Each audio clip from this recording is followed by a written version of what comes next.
Hey, it is nighttime with me, so good evening. I'm going to go over my theoretical orientation, how I view human nature, my understanding of ethical standards and legal standards, multicultural competence in today's world, understanding counselors' traits and skills, and my overall reflective of a professional counselor. So, starting with multicultural. So right now I work at a movie theater called the River Oaks Theater. It's something that works part time for me to be able to do practicum in school.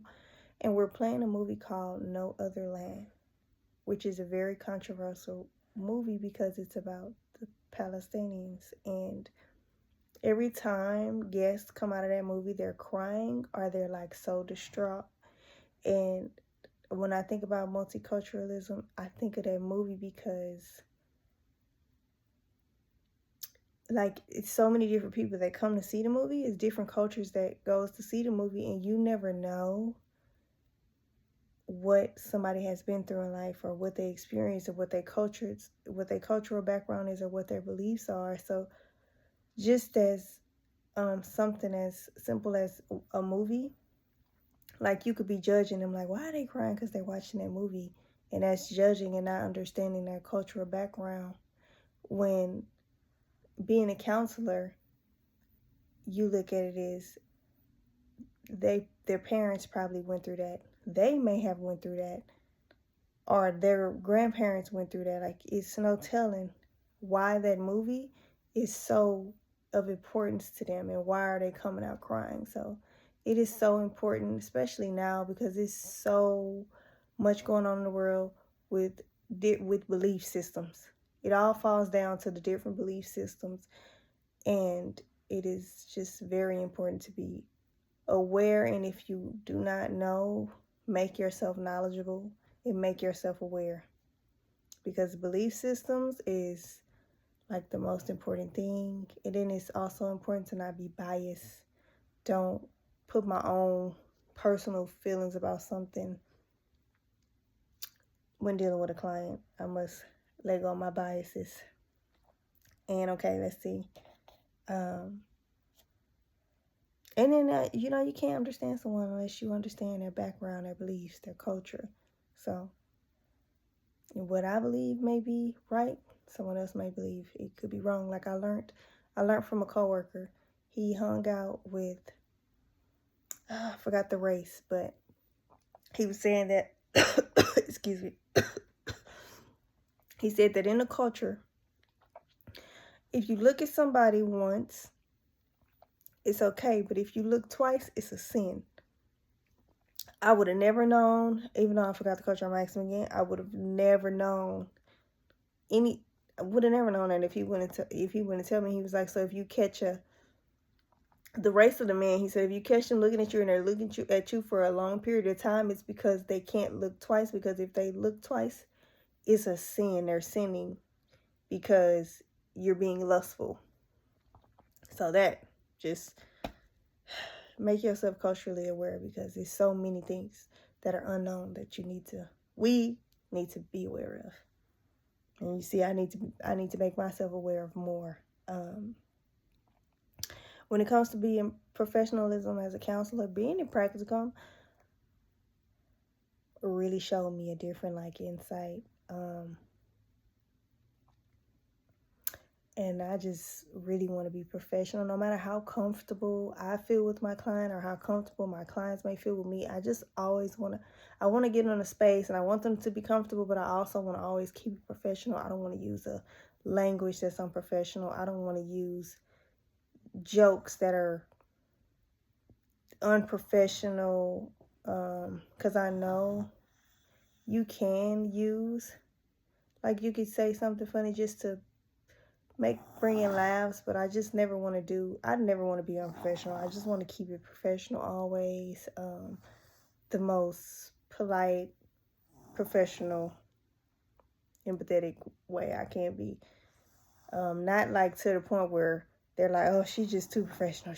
I don't like going to her. It's uncomfortable. Like she don't know how to she doesn't know how to be, like, her professionalism outweighs. I don't want my professionalism to outweigh being empathetic or being understanding and listening. And I want to just be professional and a great counselor at the same time, but I do always want to stay professional.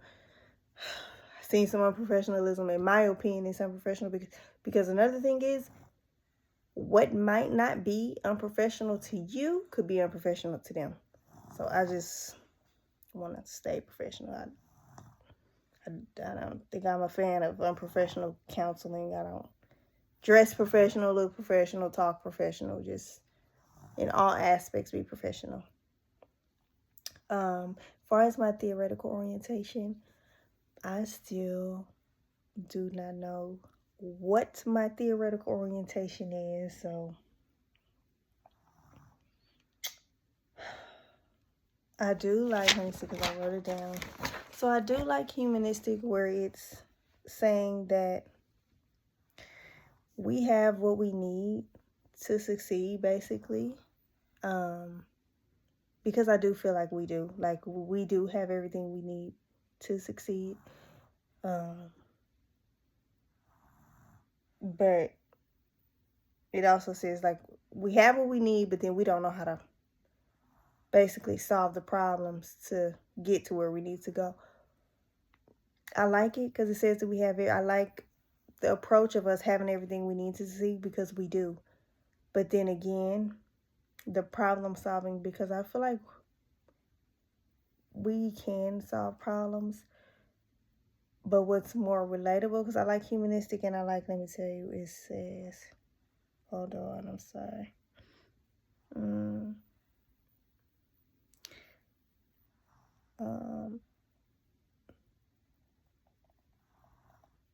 I think it was,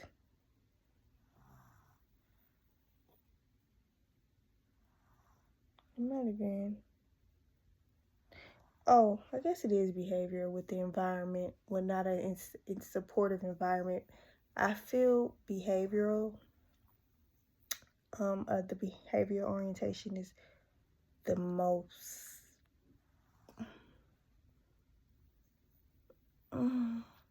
I don't know what word I want to say. I don't know if I want to say like reliable or relatable one that could be used, because it does be like, yes, we can have everything we need within us to achieve everything we want, but then it could be our environments around us, our people around us, that's basically causing, you know what, no, I do like behavior because, okay, you know the saying, birds of a feather flock together. So I personally did not believe that saying, because I used to hang with someone and we didn't act alike, and when they would say birds of a feather flock together, I'm like, that's not true, because I act nothing like her. So although I said that, when I got out of my relationship 4 years, I was talking to somebody, and the guy I was talking to, he was engaged. And normal me wouldn't, because I don't like stuff like that. I despise stuff like that. But the person I was with every day, she would do things like that. She didn't care, but I couldn't see that you were like a product of your environment. Like, the people that you're with, you'll end up doing things out of character, because that's what, it's like, okay, it's okay in a group. And once I got away from that, I was like, yeah, I was doing stuff I had no business doing. Fast forward to almost 2 years later, I'm watching my older sister. She has a friend, and her friend's talking to a guy that has a girlfriend. And now my sister's talking to a guy that has a girlfriend. And I'm like, wow, it's really crazy how unintentionally and unknowingly you would really do things. And this is the girl she talks to every day. And before then, she wasn't talking to nobody with a girlfriend. But her friend is doing it, and she talks to this girl every day, just like her best friend now. And so the behavioral problems is a product of your environment. Like, you're behaving in ways that the people around you, the people you surround yourself around every day, you're picking up that behavior unknowingly. You don't know that you're picking up, but somebody on the outside can see it, but you can't see it. So I would say that I would go with behavior. I would say that because I don't know how I couldn't see it at first. I don't know. It just like hit me like 2 weeks ago. So that I still haven't fully decided on my orientation, but I want to say I'm leaning towards humanistic and behavioral. I want to say that's what I'm leaning towards. And sorry, let me look at some more.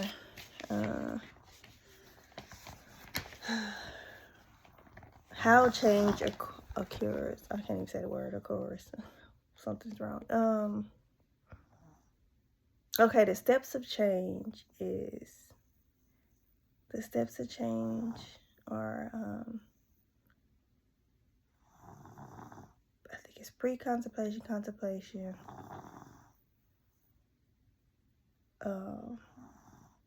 I can't remember it in this action. And I think it's like a relapse. No, not a relapse. It's something else. And then I can't remember the steps of change, but I agree with the steps of change. And because you can people think about it before they do it. Think about it. They're going to think about changing before they change. And then they're going to pre-contemplate about it. Should they change? Why should they change? Then they're going to contemplate about, okay, well, it is kind of doing this to me, so maybe I should. But I remember them saying that you could be in a contemplation, in the pre-contemplation stage for years. And I always tell people, before I even learned the steps to change, I always tell people the hardest thing to do is to start. Like, it literally is the hardest thing to do, because you're thinking, you could be thinking like, I'm going to do this. I'm going to wait. I'm going to do it tomorrow. Okay, I'm going to do it the next day. Thinking about it is what takes up the most time. And that's what hinders you from changing. Like, you really have to,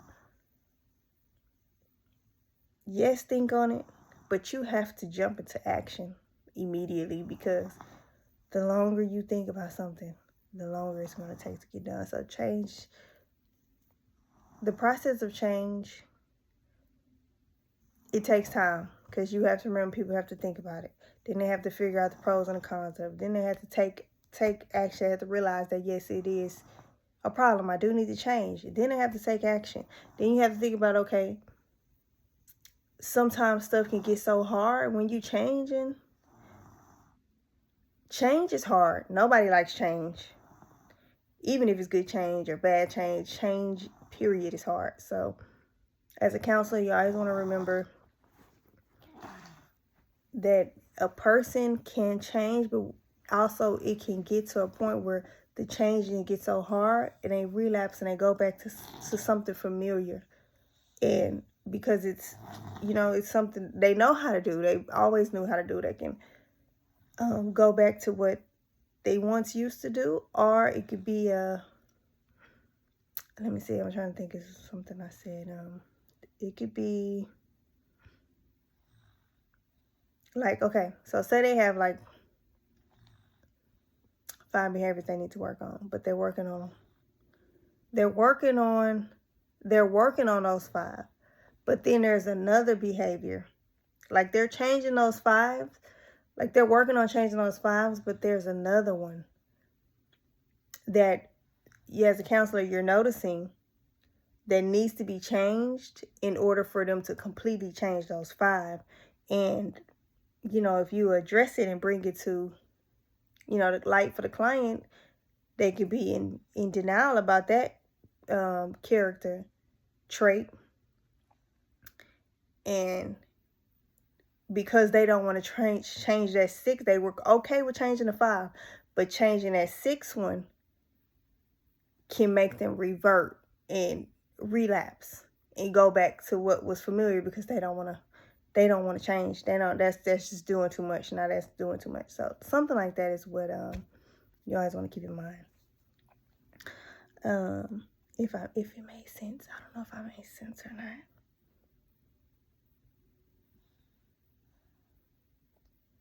Because it took a lot for me. Like, even when it comes to change, I thought about how long I would say to myself every day I wanted to get back in grad school. It took what? Yeah, when I had my baby, I kept saying, well, when I was pregnant, I kept saying, I want to go back to school. I want to go back to school. I said that for 2 years. 2 years, I said I want to go back to school. I was thinking of it, but didn't do anything to get into school. Then I finally took action, and I did it, and I just stuck to it. And then sometimes I'll be relapsing. Sometimes I'll be like overwhelmed in my mind. I just want to just be like, I can't do it. I cannot do it. And I still have these thoughts right now, and I'm just have 2 semesters left, and I still, because you could relapse at any moment. So being realistic and understanding change is very important as a counselor. Like, we are all human. No one's above anyone, and even ourselves, we experience the effects of change and how change occurs. So be mindful, be aware, have empathy. So yeah.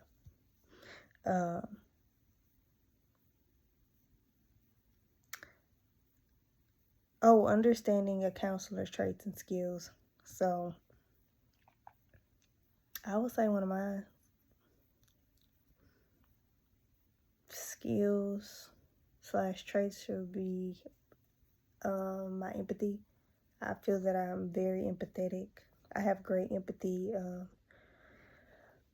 I don't know, I have some kind of aura about me.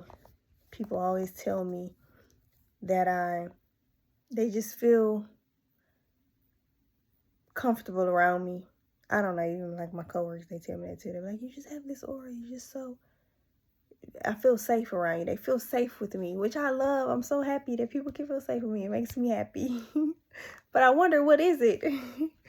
Because I don't really meet people that I feel safe with. So I wonder what, I am very protective. So maybe that's what it could be. But I know I have like this safe energy that I give. And I know I have empathy.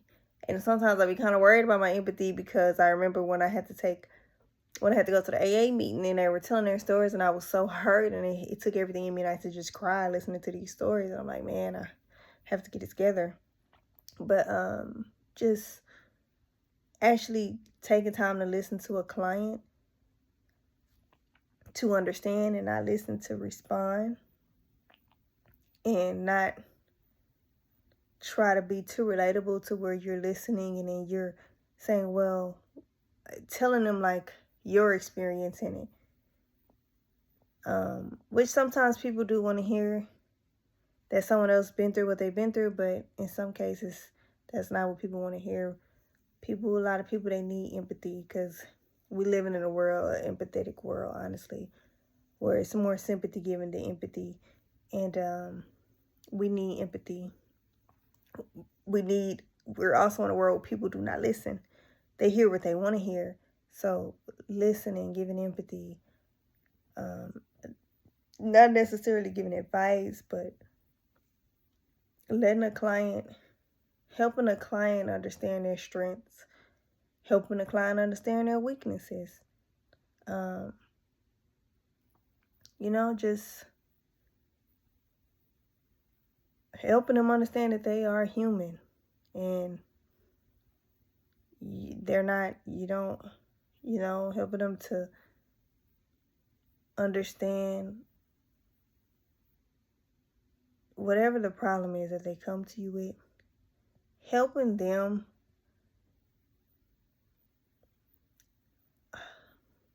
Sometimes I don't know how to say things. So whatever the presenting problem is, helping your client become aware that their problem can be solved, and they have everything in them to solve it. They don't need anyone else to solve it, unless it's like where it's clinical and okay. But other than clinical, just sometimes we just need to know that we can do it. Like, no matter how harder problem is, like, even with the infidelity, I used to think you can't go back from that, but after seeing that video with Esther, you can come back from it. And like, even something like that, just helping the client know, like, you can, like, anything is possible, because it is. But at the end of the day, it boils down to the client and their will to what they want to do. Oh, and also another trait is to be aware of what you can and cannot do. You know, we're still human. Remember, you're human.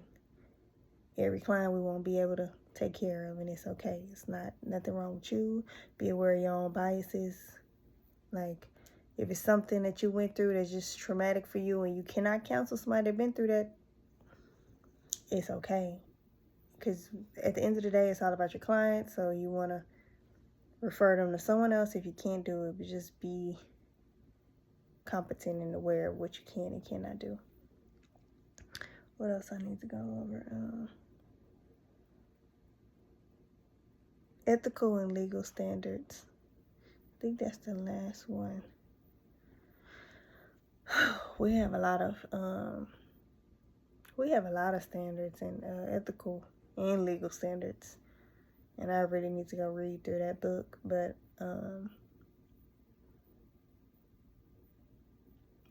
one, being in practicum, I learned that some people do not learn this, which I thought it was a given, but that's me being biased. Boundaries. Having boundaries with your clients. I found out that somebody I'm doing practicum with, she doesn't know boundaries. The client calls her at like 2 a.m. The client has asked her for money. She talks to clients after, like work hours, like we're not supposed to do that, but she does because she doesn't know boundaries. So having boundaries is like in informed consent, letting them know what we talk about cannot be discussed, letting them know everything in the beginning about the disclosure of things, their privacy and disclosure of things, and boundaries are like top. And no relationship with clients, which something is with boundaries. So I need to brush up though on more of my ethical and legal standards. And I also learned something new. It was in just the addiction class. It was some more ethical and legal stuff, which was very knowledgeable. But yeah, I need to brush up. But overall,